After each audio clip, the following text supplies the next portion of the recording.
Um, so let's jump in with the aggravated assaults. Nothing real big out of those. One of them I don't have any reports yet. One of them was somebody that threatened some officers when they were arresting him for a warrant, and then the last one that ended up being a late report, but had a guy that was threatened with a gun. No injuries from that. They were able to kind of figure everything out, but two guys know each other, and one of them ended up pulling out a gun and threatening the other.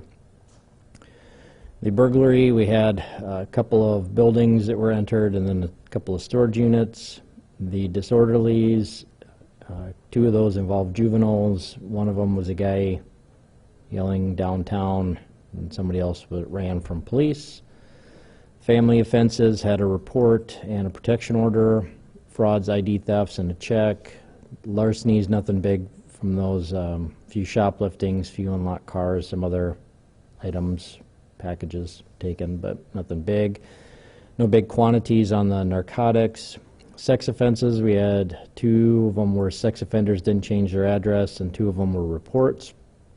Simple assaults were domestics primarily. Nothing suspicious with the unattended deaths. Nothing big from the vandalisms. The weapons violation, one of those is, I guess, probably the one big thing that we have. And this was yesterday, probably around 8 p.m. or so. This was in the 5900 block of West Greenway Street, which is west of Marion and Madison, kind of in between Madison and then La Mesa Drives. Just little, I guess, neighborhood up there, but this road is there. So we'd had three different houses that were shot. There was some witnesses. They saw that there was a white car that was driving. I don't have much other than the description of that, but we had people heard several gunshots, and we ended up finding three houses were shot. One of them, it was one bullet hit the outside of the house, did not enter. The other two bullets went through the house and almost hit people that were inside of it. Nobody was injured, thankfully. Nobody had any idea why this happened. In one house, there was two people. They were both 25, a man and a woman.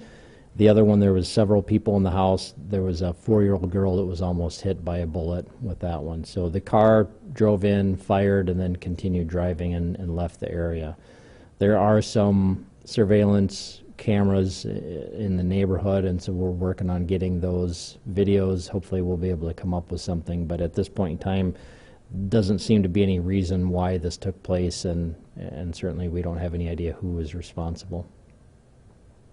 How many shell casings found in there? I don't see a number of shell casings. There was at least three. There was three, yeah, so 3 houses were shot. I didn't see anything mentioned about shell casings, but let me...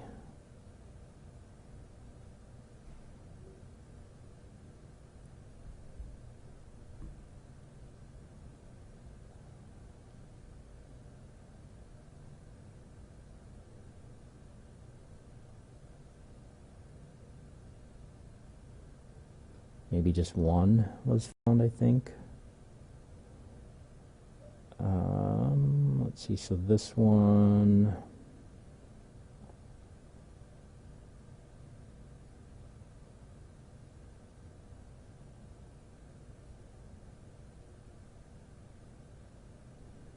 Yeah, I don't know how many...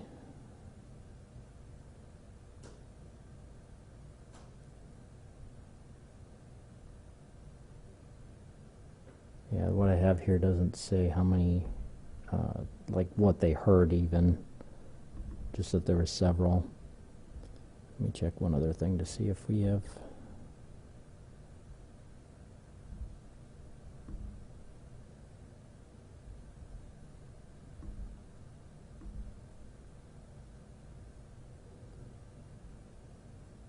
Looks like there was a second one, so two shell casings were found, I believe. I don't see anything more than that. And so were these homes like right next to each other, and this person just drove and started shooting?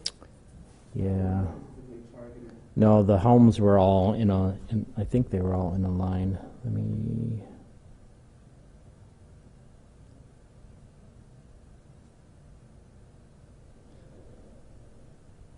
A little tough to tell by the addresses, but I believe they were probably all right in a row. You said no injuries reported, correct? Correct, nobody was injured. Any damage to property? Just the houses. There was a couple of items inside the houses that may have been damaged, but nothing else, I guess, no other objects. No cars, no other houses that we're aware of. Was the first house, did each house just shot once, or? No, it was, I guess I don't have a number on each house. One house where the two people were in it, there was at least 2 bullets that entered that one. With the 4-year-old, there was at least 1, and then the other house had the bullet that didn't enter the house. So we've got a minimum of those 4, but it certainly could be more. I don't know if we have an accurate number at this point. And I don't have all the reports in quite yet, so there may be other information coming in that I just don't have at this point. And the last weapons violation, that was a found shell casing. Didn't have any reports of gunshots, but somebody found it outside and turned it over. That's all I have, unless you guys have anything else. Okay, thanks.